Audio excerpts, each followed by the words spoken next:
Hi, this is Dave, the RV Gadget Guy, and I want to share with you today one of the changes we've made to our RV.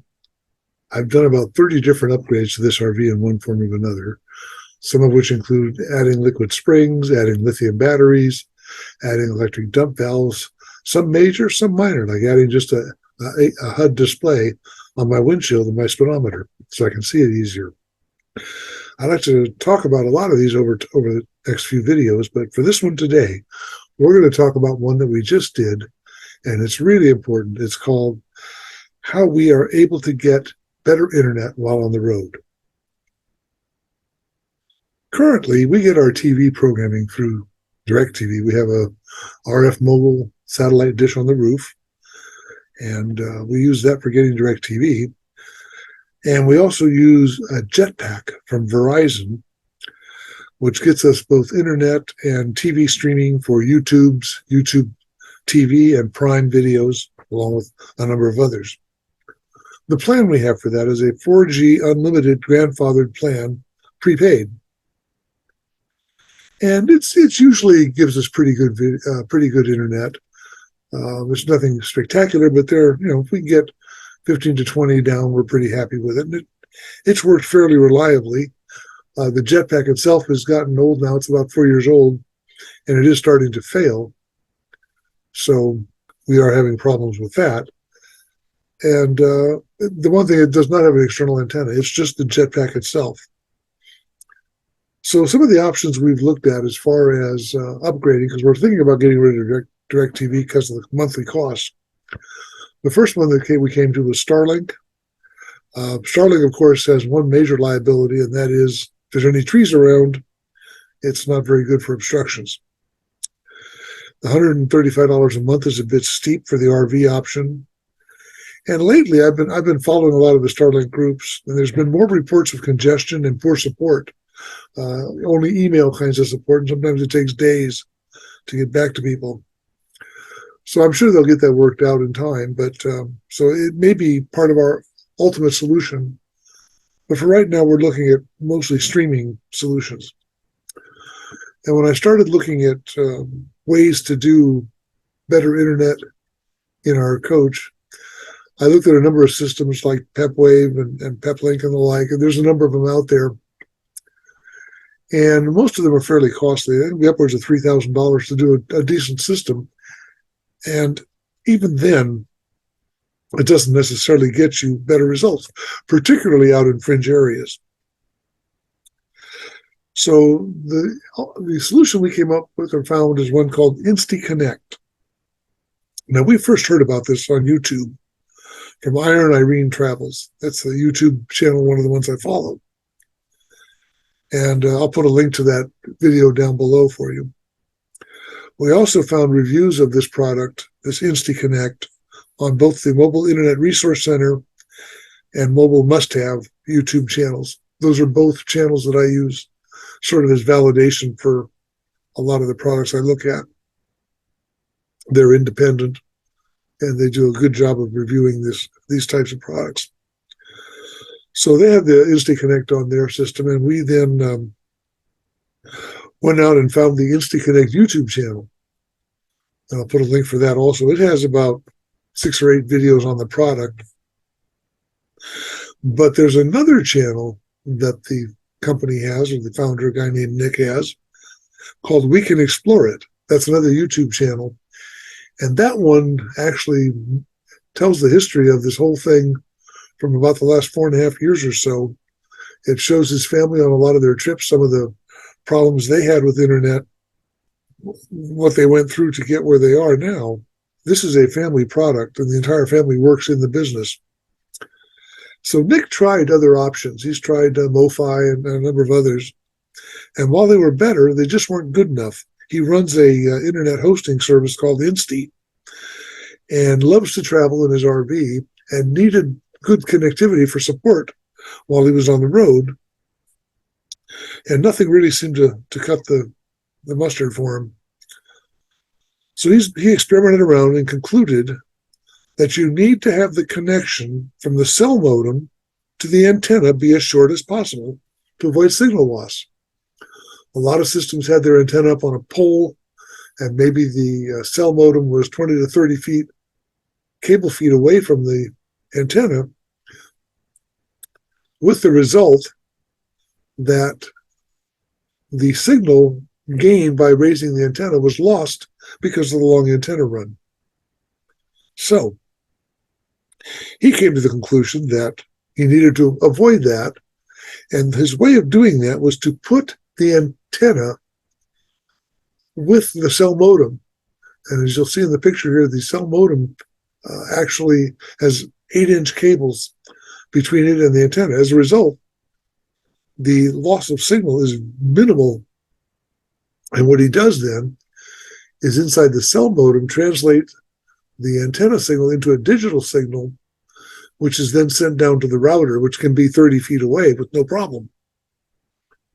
So his first version was 4G and used what he called angel wings for the antenna, the picture you saw. It's an omnidirectional antenna, and it has a mount that can go right on top of your RV if you want.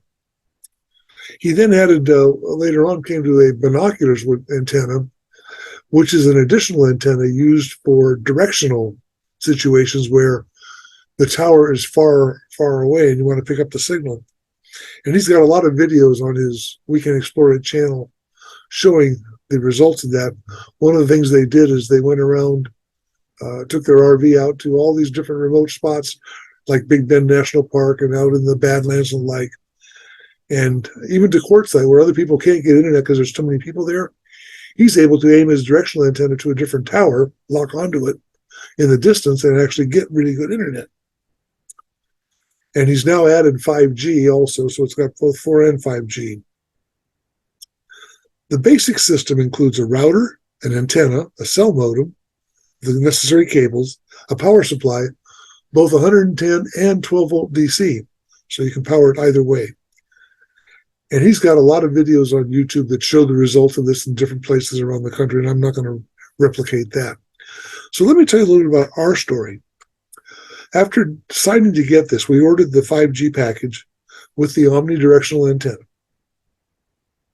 All in all, actual installation time was probably about 20 minutes as far as getting it up and going. And that's with just the default automatic options, which by and large turned out to be pretty good. I installed the unit in a front cabinet over the passenger seat, as shown here in the picture. And I just basically put the antenna in there and the router next to it. So here's some of the results I got. And I want to show you some of these in the speed test. So I'm at Pismo Beach right now, which is in a fairly urban area to speak of. There's a cell tower about a mile away that we're getting our signal from. And it suffers from the usual congestion around 5 to 9 o'clock in the afternoon, evening. Seems everybody gets home and gets on the internet and starts streaming TV or whatever. So let me show you the results we had, first of all. And I want to just show you these results. This was a typical afternoon. We'd get 18.45 coming down, 14.51 up, which is not bad. Okay, not bad.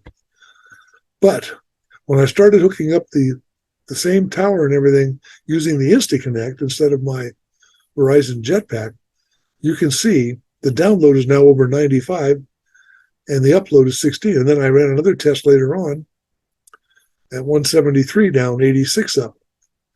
And just to replicate it, 199 down, 73 up. And you can see, for instance, here's the one at almost 5 o'clock, and I'm still getting really good up and down times. And then just to make sure it wasn't a fluke, I ran it this morning at about 11:15, and that's what I got. And I ran one a little earlier this afternoon. Here's what I got. So just to show you it's not a fluke, let's go ahead and run one right now, and you'll see what it looks like. And it's interesting, all my connections are going to the Bay Area locations, which is interesting. It's about 130 miles away. Okay, so right now we're pulling in just about 99, 100, over 100, which is really good. It's 3:49 in the afternoon on a Saturday, so things are busy. And let's see what the upload is. The upload is, and I would never get these times with my jetpack. It just wasn't capable of it. So you can see the results there. They're pretty darn good. Here is the connection to the software, the Insty Connect software that allows you to control your router. And I just want to show you some of the things. First of all, right now I have one SIM card in for Verizon. You can actually have two SIM cards and switch between them manually, or let the system, if the primary link fails, it will go to the default and switch to it, which is really kind of handy. I'm planning on putting a T-Mobile card in one of these days. So I've got both 2.4 and 5 gigahertz Wi-Fi up and running. I have a guest account. And here's some of the things. This is one of the interesting things you can really do with this. They have what they call a tower band and lock wizard. So for instance, right now I am locked onto this tower 65. It's Cell Mapper ID 33364 if you want to use the Cell Mapper program. Here's all the bands available. And I've let the system automatically select these. But I could go in and turn off certain bands and only use certain ones. And where this becomes a real advantage is in crowded situations. If everybody's using band 66, which is really common, you can turn that one off and force your router to use a different band.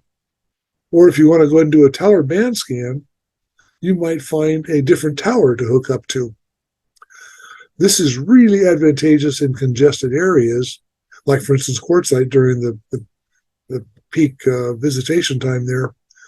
You could actually aim to a different tower outside of Quartzsite, from maybe over toward Barstow Way or whatever, and get a good enough signal that you would have better up and down link speeds than the folks are having in Quartzsite fighting the congestion. So to be able to lock on bands and be able to get towers, like here's some of the different towers. There's 3 towers right now that I could talk to, and you can see the signal strength. So any one of these I could lock onto and then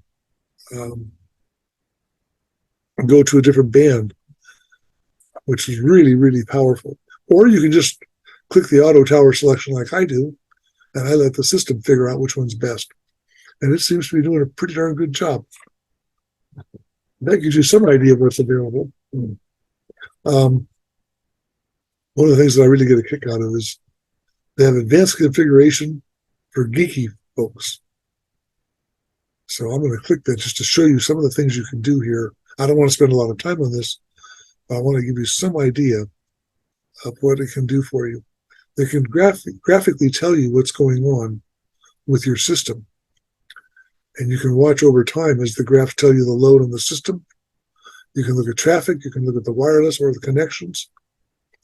You can do load balancing if you're into that sort of thing, and the system will help you. Right now, I've got it configured for my online WAN, which is the WWAN interface. But I also have this thing called TRM WAN. That is the local RV parks web internet towers. I can also hook up to them at the same time, so that if for some reason my cell fails, it'll automatically fall over to them. You can actually have 2 modems, as I said. I don't have the second one yet. Over here to the right is where I'll have my second WAN B, as they call it. And you also have an Ethernet port that you can plug in a WAN to.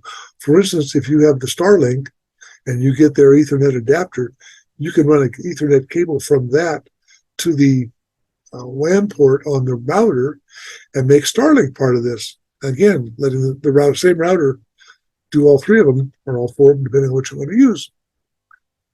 Someday, as I say, we may get that. A couple of other things you should know. It does have Giganet Ether ports on the back of the router. There's 3 of them, plus the one for the WAN. It has a built-in ad blocker. So everything is, all your websites will have the ads blocked. Those are the ads that get pasted on the screen. Just a note there, that may cause a little bit of a malfunction only because some sites get upset if you have ad blockers on. but it also has the ability to whitelist and blacklist sites. So if that's a problem, you can just go in and tell the system to blacklist that site. There are additional graphs and things more than you'll ever need. I'm not going to go through everything you can do here, but there's all kinds of options for things. The net result, our plans right now, as I say, I'm planning to add another SIM card probably from T-Mobile, and that'll then become my WAN B, if you will, and I'll let the system manage both of those. I'm also looking at getting a Harbor Freight extension pole so that if we are in an area with a hard-to-reach signal, I can run my cable out the window and up on a pole and have it up, 25, 30 feet in the air, whatever. Someday we may add Starlink, depending on how it improves and whether we are able to meet our needs with just this. And I may eventually get the binocular antenna that I mentioned, the highly directional one. The main problem I have with that is you've got to store the thing somewhere. Now, I've told you all the advantages. There's one disadvantage, and it's a disadvantage because of the advantage. And as I mentioned earlier, the advantage is by having the cable run between the antenna and the cell modem so short, it gives you great signal. But if you want to switch to the binocular antenna, it means you have to pull the cell modem out of what they call the cloud wings antenna, or angel wings, and put the cell modem then into the binocular. So that's a bit of a hassle. And it's the one thing that's making it so I don't really want to mount the cloud wings omnidirectional antenna on the roof, because I don't want to climb up on the roof to change it if I ever get the binoculars. We'll see how that goes. Overall, I think we're so far very satisfied with the system. It works really well on the TV. Also should mention, I've had great response. I've asked a couple of support questions. Mostly other things I want to do with the system. I haven't had any trouble with it. It's more, hey, how can I do this? Can I do that kind of thing? And I get the response back within an hour via email. I actually, before I bought the system, had about 10 questions, some of which were technical. And I put in a support request with my 10 questions. And within an hour, Nick, the owner of the company, made a video for me explaining the answers to them for my personal use, which I thought was pretty cool. He says he actually prefers to do that. So overall, we're really, really satisfied. I encourage you to check this out. Our cost for all that we got was about $1,300, including tax and shipping and everything. If you decide to order this, let me give you a URL that you can order it by. It's the instaconnect.com with the AFF equals 1152. Also, when you're filling out the purchase form, if you see the discount field and you put the word military in capital letters, you'll get a 5% discount. So that's a conclusion of the Insty Connect. If you do get the system, please put a comment down in the video down below, and I'll be anxious to hear how it goes for you. If you have any questions, I encourage you again to fill out a comment. I appreciate you looking this over, and we look forward to enjoying the rest of our Insty Connect time. So thanks a lot for attending.